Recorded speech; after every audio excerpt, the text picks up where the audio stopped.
प्रदेश सरकार की महत्वाकांक्षी मुख्यमंत्री लाडली बहना योजना का शनिवार को शुभारंभ होगा, जिसमें 1,25,00,000 बहनों के खाते में 1,000 रुपए की राशि ट्रांसफर की जाएगी। मुख्यमंत्री शिवराज सिंह चौहान ने राजधानी भोपाल में मीडिया से चर्चा करते हुए इसे अपने जीवन का सबसे अहम दिन बताया। शनिवार को लाडली बहना योजना के शुभारंभ के पहले मुख्यमंत्री शिवराज सिंह चौहान राजधानी भोपाल के सिटी पार्क पहुंचे, जहां उन्होंने बहनों और भांजियों के साथ पौधारोपण किया। इस दौरान सामाजिक संस्थाओं के साथ बड़ी संख्या में महिलाएं मौजूद रही। मुख्यमंत्री शिवराज सिंह चौहान ने मीडिया से चर्चा करते हुए आज के दिन को अपने जीवन का सबसे अहम दिन बताया, जब वह प्रदेश की 1,25,00,000 बहनों के खातों में एक क्लिक से 1,250 करोड़ रुपए ट्रांसफर करेंगे। संस्कार धानी जबलपुर में होने वाले इस भव्य आयोजन की तैयारियां पूरी कर ली गई हैं। अरे एक पेड़ का और इंतजाम करो, फिर मैं आ जाऊंगा ना आपके। एक पेड़ का और मैनेज करवाओ, मैं 2 मिनट में करके आया।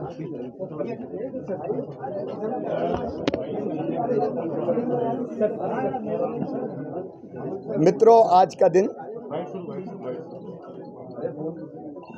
मेरे जीवन का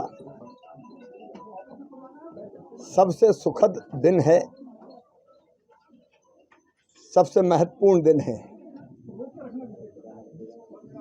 महिला सशक्तिकरण, माँ बहन और बेटियों का कल्याण, उनको न्याय मिले, वो आगे बढ़ सके, उनके साथ द्वयम दर्जे का व्यवहार ना हो,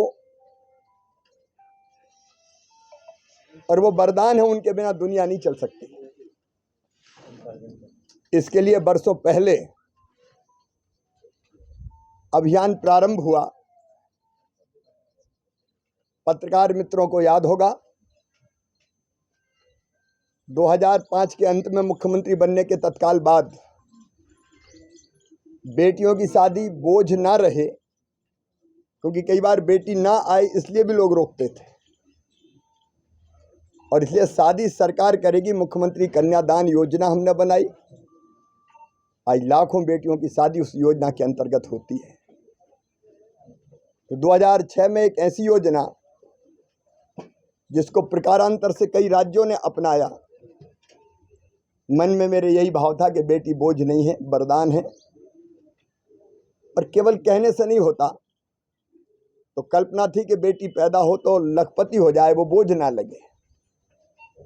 इसलिए लाडली लक्ष्मी योजना बनाई, और मध्य प्रदेश तो जानता है कि 30,000 रुपए के बचत पत्र जन्म के साथ ही बिटिया के माता पिता के खाते में डालते हैं। उसको पढ़ाई से भी जोड़ा,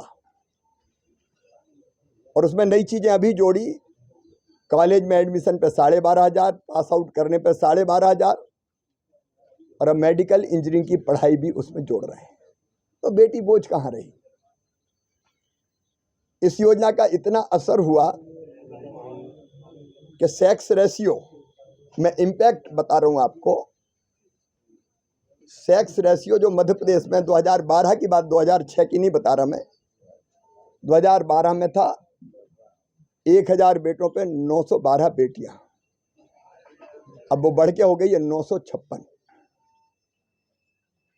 लोग बेटियों को कोख में मार देते थे, लेकिन अब बेटी के जन्म पर प्रसन्नता और आनंद मनाया जाता है। इसका अगला चरण था राजनीतिक सशक्तिकरण बहनों का, और यह भी मैंने लगभग 2007-8 में किया। स्थानीय निकायों में चुनाव में 50% आरक्षण बहनों को दिया, ताकि वो चुन के आए और सरकारें चलाए, जिससे ढंग से सशक्त हो सकें वो। और आज मुझे कहते हुए अत्यंत प्रसन्नता हो रही है कि अभी जो चुन के बहनें आई वो 56% है, 50% से ज़्यादा। कई जो अनारक्षित सीटें थी उससे भी वो जीत के आई है, और मुझे कहते हुए संतोष है कि स्थानीय सरकार, लोकल गवर्नमेंट बहुत अच्छी चला रही है।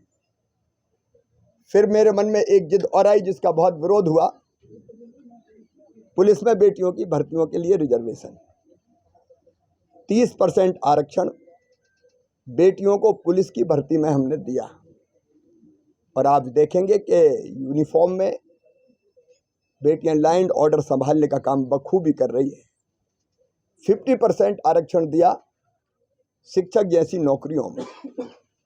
एक काम और जिसका बहुत सकारात्मक असर हो रहा है कि अगर कोई जमीन, मकान, खेत, संपत्ति रजिस्ट्री अगर बहनों के नाम से कराएंगे तो स्टाम्प शुल्क, रजिस्ट्री शुल्क केवल 1% लगेगा। तो रजिस्ट्री शुल्क का पैसा बच जाए, इसलिए रिसेंटली अगर आप देखेंगे तो बहनों की नाम पर होने वाली रजिस्ट्री में अप्रत्याशित वृद्धि हुई है और उनका सशक्तिकरण हुआ है। गरीब बहनों के लिए और कई योजनाएं थी, बेटियों को साइकिल हो या बेटा बेटी के जन्म के पहले मजदूर बहन को 4,000 रुपया हो, जन्म के बाद 12,000 रुपया हो, ताकि बेटा बेटी को जन्म देने के बाद वो आराम कर सकें। लेकिन आज उसमें एक बहुत महत्वपूर्ण कड़ी जुड़ रही है, वो है मुख्यमंत्री लाडली बहना योजना। मैंने देखा कई बार छोटी छोटी ज़रूरतों के लिए बहनों को परेशान होना पड़ता था। अगर पैसे ना हो और बेटा बेटी किताब मांग ले, कोई सामान मांग ले, तत्काल दवाई लाना हो और ज़रूरी काम करना हो, बहन अपने आप को असहाय महसूस करती थी। और इसलिए मुझे लगा, क्योंकि 2017 में बेगा भारिया शहरिया बहनों के खाते में 1,000 रुपया डालना शुरू किया था, जो अत्यंत पिछड़ी जनजातियों से आते थे। लेकिन जब हमने उसका इम्पैक्ट देखा तो बच्चों के पोषण का स्तर उससे सुधरा। तो मुझे लगा कि अगर सब गरीब और निम्न मध्यम वर्गीय बहनों के खाते में अगर ये राशि जाएगी 12,000 रुपया साल, तो कई छोटे लेकिन बहुत ज़रूरी काम वो ढंग से कर पाएंगी, आत्मविश्वास से भर पाएंगी। छोटी छोटी चीज़ों के लिए उनको हाथ नहीं फैलाना पड़ेगा और ये पैसा उनका सम्मान भी बढ़ाएगा। और इसलिए मैं अत्यंत प्रसन्नता के साथ कह रहा हूँ, मेरी ज़िंदगी का आज का दिन मेरे लिए बहुत महत्वपूर्ण और आनंद देने वाला दिन है। मुझे लगता है मेरा मुख्यमंत्री बनना सार्थक हो गया, साकार हो गया। आज के दिन ही शाम को जबलपुर से मैं 1,000 रुपया बहनों के खाते में डालने का हम प्रारंभ करेंगे। आज डलेगा शाम को, तो खाते में पहुंचते पहुंचते कल भी हो सकता है, क्योंकि शाम हो जाएगी तो बैंक पुश करेंगे, तो कल बहनों के खाते में ये पैसा आएगा। 1,25,00,000 बहनों का रजिस्ट्रेशन हुआ है। अभी हमने जो देखा डीबीटी करके, तो 1,20,00,000 के खाते क्लियर है, जहाँ 1 रुपया चला गया है। 5 लाख पे और कोई ज़रूरी आवश्यक कार्रवाई हो तो करेंगे। ऐसी कुछ बहनें रह सकती जिनके खाते में अभी पैसा ना पहुंच पाए, लेकिन बाद में कहीं और कोई कमी रह गई हो तो उसको पूरी करके ये पैसा डालेंगे। और मुझे लगता है कि जिन बहनों की ज़िंदगी खुशहाल होगी। आज मैंने जहाँ पेड़ लगाया, सामने मेरी दीदी उमा भारती रहती है, और आज इस अत्यंत महत्वपूर्ण योजना जिसका शुभारंभ आज होगा, उसके पहले मैं अपनी दीदी उमा भारती जी से आशीर्वाद लेने जाऊंगा। भोपाल से उमेश यादव की रिपोर्ट।